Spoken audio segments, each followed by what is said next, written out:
And so, find out what you want and figure out, how am I going to get there? And then just go for it. Just do it. I got another question here. I really like that answer, by the way. Thank you. Very moving, for sure. What do you think about this? And there are kind of some crossovers here, but what do you think of finding a balance between destroying the systems of oppressive power and building the world we want to see? I guess we talked about this a bit in strategies and tactics, and we'd cover this a little bit, but I wonder if you have anything more to say about that. Well, you know me that I do. Yeah. Yeah. And there's a couple things about that. One is, I do get dinged a fair amount for not presenting, positive alternatives. And one reason I don't is because the Indians already did, and the indigenous peoples the world over already have. And we don't need to, sure, we can, every cell in my body wants for us to have some sort of soft landing. And so, the people that are doing work on renewables and sustainable communities and all that, I think it's really important work, with a couple caveats. One is, once again, the Indians already did that, but that doesn't, we can still try to bring, we can still try to help figure out how the landing could be softer. Great, that's really important. But at the same time, okay, years ago I did this, I was at this sort of conference deal, and there were like 20 of these longtime activists, 25 or 30 or something. And one of the questions they asked is, they said, okay, pretend it's 20 years from now and we've all, we've somehow had this miraculous transformation. We're living sustainably. What would that look like, smell like, blah, blah, blah. And everybody's giving all their answers, and it made me just furious. And I said, this is really painful for me. And one reason is because, A, you haven't talked about the transition, which is going to be painful. And two, or B or whatever, if we develop this sustainable community within the larger destructive context, and those in power discover resources on our land that they want, we all know what happens to our community, to the resources, and to us as individuals if we resist. And so it's like being, once again, in an abusive relationship and trying to figure out how you can make a little sanctuary within that abusive relationship.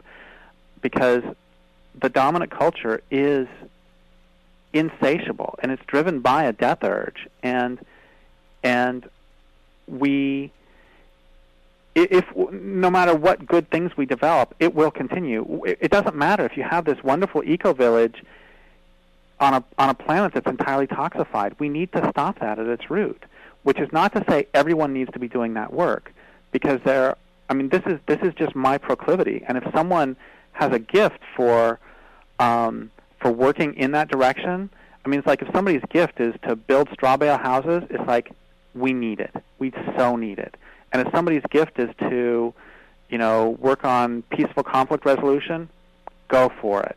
I'm so inclusive on tactics as long as the other people are inclusive of tactics that they don't particularly choose. And so I think it's all so necessary. It's all absolutely necessary. And what's forgotten in that quite often is that we need to stop the system that is destroying the world. And that will necessarily involve destructive work. Thank you, Derrick. We have another, it's less of a question, more of a statement from someone who called in. And they've been thinking a lot about the emotional sustainability of political struggle and resistance. And as a person of relative privilege, they're feeling exhausted and losing hope as we endlessly seem to be cleaning up the messes of capitalism. And they were wondering if you could speak on that, the hopelessness that we feel. That's great. I think hopelessness is wonderful. Because, as I was saying, with the whole, I think hope is a really problematical thing, because it's this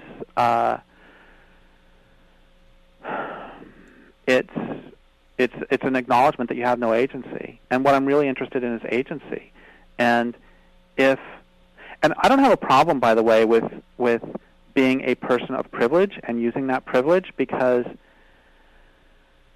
it is my responsibility. I can say things. I've had, after I wrote Culture Make Believe, which is partly about race issues too, this African American guy came up to me and said, you're saying a lot of things that people will listen to because you're white, and I can't say them because I'm black. If I say them, I'm just this angry black man. And I said, great. I have been given because of my skin color and because of my my chromosomes, because I have testicles. I've been given certain privileges because I've been privileged enough to know how to read, and it is my responsibility to use those privileges to undercut their very basis. So that's a really important thing. And so far as the hopelessness, I think when I recognized that, when I recognized that, we aren't going to make it to some great new glorious tomorrow, and that the dominant culture, unless it stops, is going to kill everything on the planet, that was both a tremendously sorrowful point, and it was also I guess very quickly I want to tell that story I started to tell before we got cut off, which was that a few years ago I got a call from a friend of mine who said, she's an activist, who said, this doing this activism is just breaking my heart. It's just killing me. I said, yeah, I'll do that. And then she said, the dominant culture just hates everything, doesn't it? I said, yeah, it does. And then she said, it's driven by a death urge, isn't it? I said, yeah, it is. And she said, unless it stops, it's going to kill everything on the planet, isn't it? I said, yeah, it is. And then she said, we're not going to make it some great new glorious tomorrow, are we? And I said the best thing I could possibly say, which was, I've been waiting for you to say that. And the reason that was the best thing I could say is because about 12 years ago now, 12 years ago now, I was undergoing a similar collapse. I was just bursting into tears all the time, and just sobs and sobs. And a lot of my environmental activist friends of mine were saying, just take some time off, think the problems will be here when you come back. And I knew I couldn't do that. And in the midst of that, I called this friend of mine, Jeanette Armstrong, an Okanagan Indian and activist and writer, and I said basically those same questions. It's like, this is just killing me. This work is so hard. Yeah, it is. Unless it stops, the dominant culture is going to kill everything on the planet. Yeah, it is. It's driven by a death urge. Yeah. And then I said, we're not going to make it some great new glorious tomorrow, are we? And she said, I've been waiting for you to say that. And that was a wonderful thing for her to say. It was the best thing she could possibly say, because what it did is it normalized my despair and let me know that despair is an appropriate response to a desperate situation. And it let me know that I could feel all this sorrow and all this pain without it killing me. And even better, that I could feel all this sorrow and this pain, and it would kill me.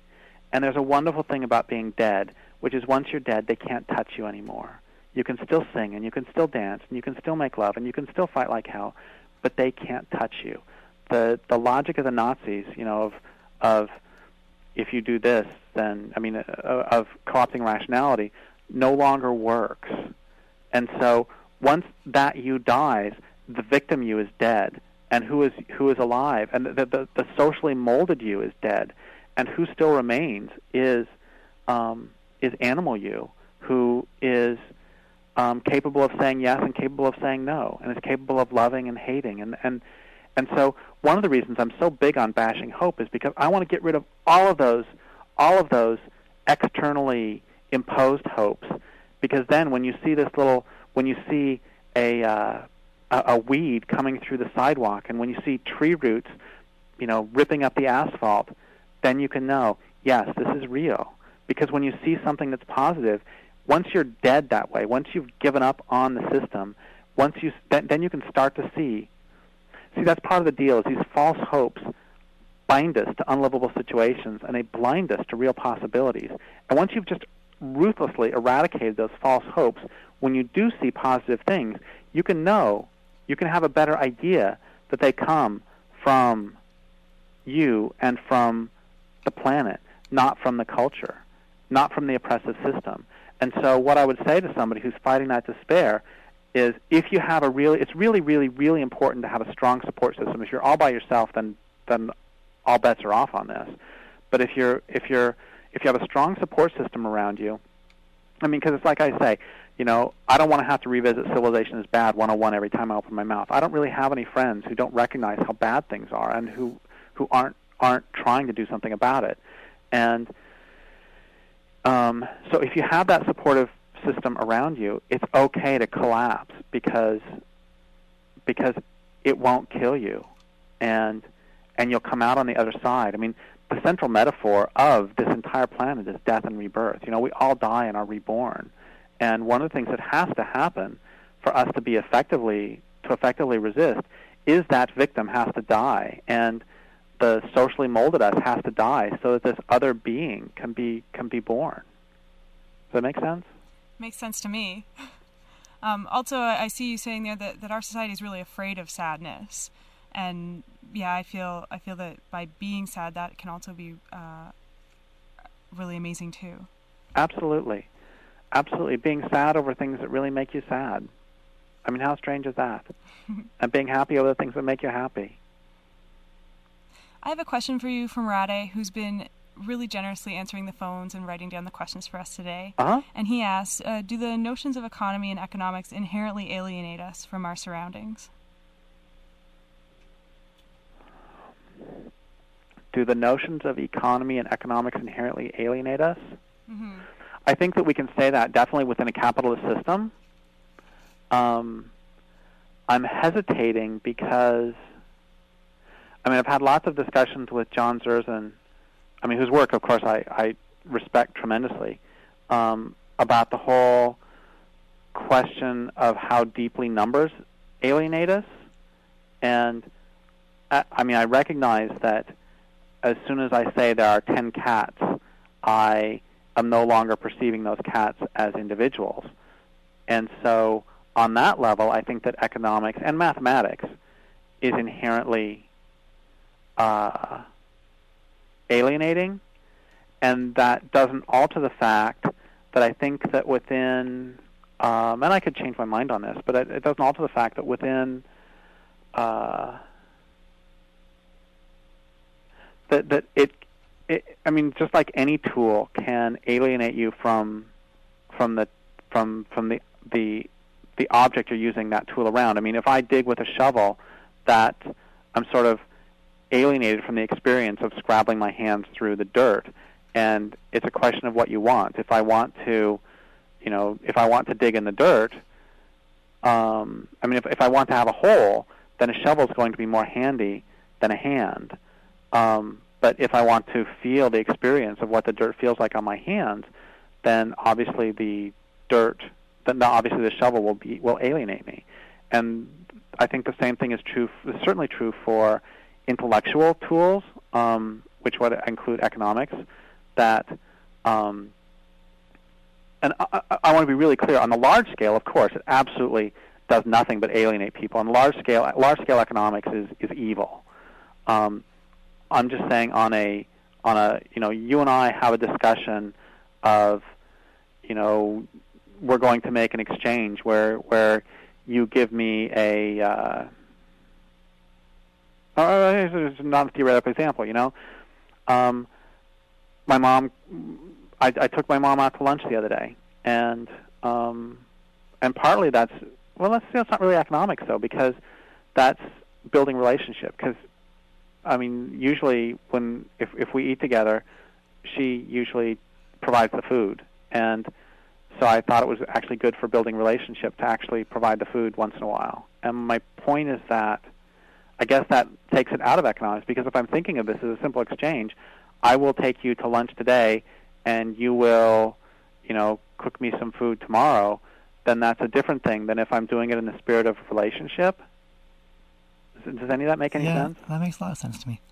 One more question for you. We have about 10 or maybe 8 or 9 or 10 minutes. Okay. I wanted to ask you about something that's been on a lot of people's minds lately, and that is this transition or this shift that we're obviously in right now, and regarding climate collapse and peak oil and all this kind of stuff. And I'm just curious what your perspective is about this transition we're entering, keeping in mind those in power is very tight grip, and the police state and the military might and all of that.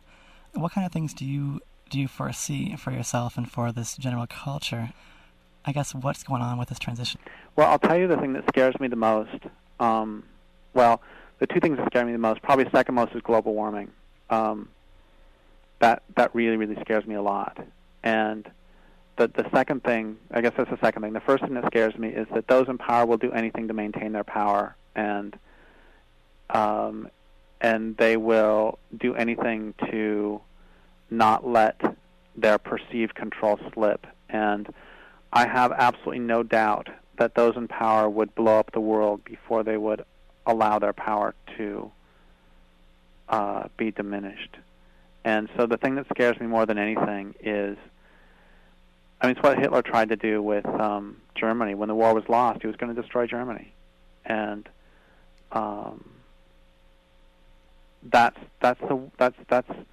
those are two jokers in the deck that I don't know what to do with. And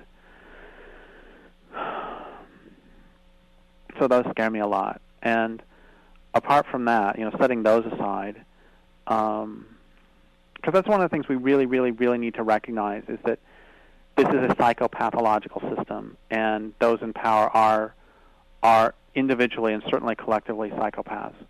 And by which I mean that they have no conscience, they have no compassion, they have no, and they have this strong need to destroy. I mean, I go through, as you know, in Endgame, I go through and I take the common characteristics listed for psychopaths, and I show one-to-one correspondence with the actions of this culture. And so, I mean, that's part of the part of the transition that scares me, and so, I mean, I don't know what to do about the nukes thing. I mean, a lot of other stuff. I think we can hack away at the system, hack away at oil, and hack away at whatever the supports are for the system. And we need to recognize, by the way, that it's going to be that those in power are ruthless, and if we leave our comfort zone, or I should say, if we force them out of their comfort zone, which means that we leave our comfort zone, they will fight back. There's a great line by John Stockwell, who's a former CIA agent who came out against the agency. During a talk he gave, somebody once asked, "Why aren't you dead?" And if everything you say is true, why haven't they killed you? And his answer was really elegant, which is because they're winning. And as soon as that power slips, which is one of the reasons for the increased repression right now, but the more that the power, the hold of those in power becomes tenuous, the more repressive they will get. And of course that repression is already happening. Ask the people who are already in prison. But it will become worse. And I mean, I don't mean to get maudlin or anything, but I don't actually think I'm going to survive the transition, because I think this is true. Well, partly because of the Crohn's disease, but also, I mean, basically, as soon as things get really bad, as soon as things start to get really good, anybody who opposes them is dead. And it's like, why were there so many more lynchings after the American Civil War than before? And that's because so long as, there's a great line by Nietzsche, one does not hate when one can despise. And so long as their power, so long as their perceived entitlement isn't threatened, they don't have to kill us. But once that perceived entitlement is threatened, they will not scruple at anything. And I think we just need to recognize that and then move on and do what's right anyway.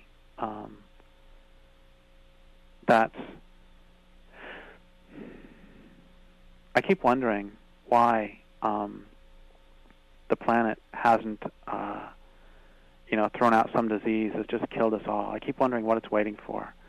And finally, in a book that I just finished not very long ago, just finished writing, I received an answer, and the answer is that, or one of the answers is that the planet is still trying to figure out if humans are redeemable. And are you going to clean up your own mess, or am I going to clean it up for you? And we're being given a wonderful, wonderful opportunity to show that humans really are redeemable, and we can, and stopping this on our own. And if we don't do it, the planet will. And it's kind of like the old thing about, I don't know if your parents ever said this to you, but I remember when I was a kid, once my mom said to me, you need to clean up your room, and I didn't do it. And she kept saying it, and finally she said, look, you have a choice. Either you clean up your room or I'm going to clean it up. And if I clean it up, you're not going to like it because I'm throwing everything away. And that's I believe that we're at a stage now where the planet is saying that to us. It's like, look, clean it up. If you don't do it, I'm going to, and you're not going to like it. We have about 3 or 4 minutes, Derrick, if you want to maybe finish off. So we should end on a happy note. We should. It's up to you, yeah. Sorry? No problem. If you want to take it anywhere you'd like for the next 3 minutes, that'd be great. Well, normally I end my talks, there's a really happy section I end my talks with, and this is a happy section. Okay. Pretend you're a river. Pretend you're the mist who falls so fine, so gentle, that nothing separates water and air. You're the rain who falls in sheets, explodes onto the ground to leave pocks and puddles. You're the ground who receives this water, soaking it up, taking it in, carrying it deep inside. You're the cracks and fissures where the waters accumulate, flow, fall to join more water, and more in pools and rivers who move slowly through cavities, crevices, pores. You're the sounds and silence of water seeping or staying still. You're the meeting of wet and dry, the union of liquid and solid, where solids dissolve and liquids solidify. You're the pressure who pushes water through seams. You're the rushing water who bubbles from the earth. You're a tiny pool between rocks. You overflow, find your way to join others who, like you, are moving. You're the air at the surface of the water, the joining of substantial and insubstantial, the union of under and over, weight and not weight. You are the riffle, the rapid, the tiny waterfall who turns water to air and air to water. You are the mist who settles on the soil. You are the plants who drink the mist, and you are the sun who warms and feeds them. You are the fish who feed on insects, who feed on plants, who feed on soils, who feed on fish. You're the fish who become soils, who become plants, who become insects, who become fish, who float down the river. You are the river who joins other rivers to become a new river who is all the rivers and something else. You are the river. You do not stop at the banks where liquid turns to solid. You reach into the sky and into the soil. Water moves through rocks, comes up to form pools far from the fast flow where the rivers move together, seeps down to join still waters deep below the surface, waters who sleep and wake and sleep and mingle with the stones who are the river too. You are the river, who's married to the mountains you've known since they were young, who've given themselves to you as you've given yourself to them. You are the canyons you nestle into each year deeper than the year before. You are the forests who give you their fallen trees, and the meadows you flood and who feed you back their fruits and fine insects who fly to your surface to be taken in by the fish, who with their own bodies again feed the meadows. You are the river who feeds the ocean, who feels the tides pushing and pulling against your mouth, the waves mixing fresh and salt. You are that intermingling. That's who you are. That's who you've always been. You are the river. You've lived with volcanoes and glaciers. You've been dammed by lava and ice. You've carried log jams so large and so old they grow their own forests, with you running beneath. You've lived through droughts and floods. You are the river. You miss the salmon. You miss the sturgeon. You miss the ocean. You miss the meadows. You miss the forests. You miss the beavers and otters and grizzly bears. You miss the human beings. You're the river. You want them back. You want to feel the tickling of the sturgeon, the thrusting of the salmon. You want to carry food and soil to the ocean. You want to cover the meadows as you used to, and you want to give yourself to them, and you want them to give themselves to you as you've done forever, as they have too. Now, pretend you're a forest.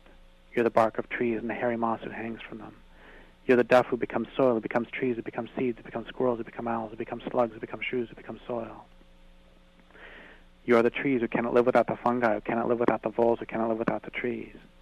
You're the fire who cannot live without the trees, who cannot live without the woodpeckers, who cannot live without the beetles, who cannot live without the fire. You're the wind who speaks to the trees and the trees who speak to the wind. You're the birds who sing and the birds who do not. You're the salamanders, the ferns, the millipedes, the bumblebees who sleep on flowers, waiting for the morning to warm you up so you can eat and fly on home. You too have lived through drought and flood, hot and cold, and you too miss the salmon. You miss the owls, the grizzly bears. You miss the rivers. You miss the human beings. You want them all back. You need them back or you will die. Thank you, Derrick.